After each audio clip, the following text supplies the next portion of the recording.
தமிழகமெங்கும் கிளைகள் கொண்ட Annamal institute of hotel management and hospital management படிப்பில் சேர்வதற்கான அட்மிஷன் நடைபெறுகிறது. திருவள்ளூர் மாவட்டம் கும்முடிப்பூண்டி சிப்காட் தொழில்பேட்டையில் 3 வயது பெண் குழந்தை பாலியல் வன்கொடுமை செய்து கொலை செய்யப்பட்ட வழக்கில் பாதிக்கப்பட்ட குழந்தைக்கு உரிய நீதி வழங்க வலியுறுத்தி பொதுமக்கள் சாலை மறியலில் ஈடுபட்டு வருகின்றனர்.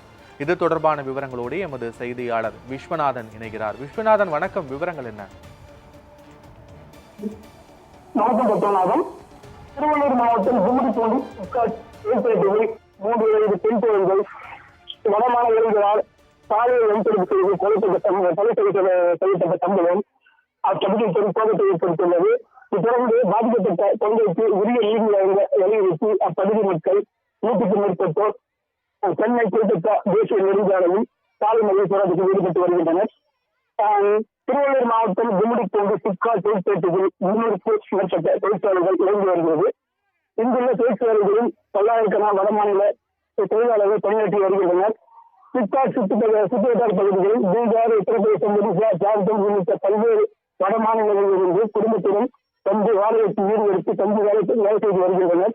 இந்த நிலையில் நேற்று இரவு சிப்காட் தொழிற்பேட்டையில் வடமாநில தொழிலாளர்கள் குடியிருப்பில் 3 வயது பெண் குழந்தை காணாமல் போனதால் அதிர்ச்சியடைந்த பெற்றோர்கள் மற்றும் பொதுமக்கள் உதவியுடன் பல்வேறு பகுதியை தேடினர்.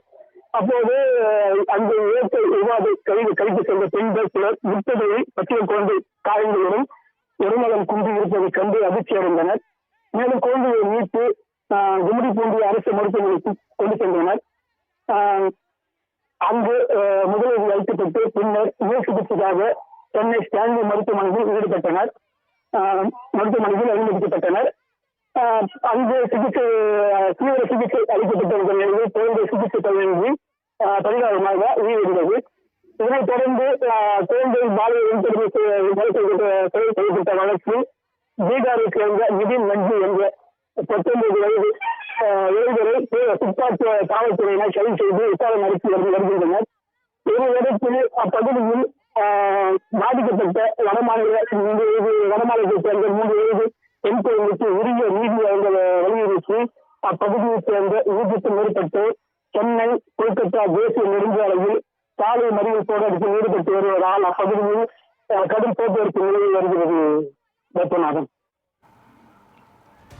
காட்சிகளோடு விவரங்களுக்கு நன்றி விஸ்வநாதன்.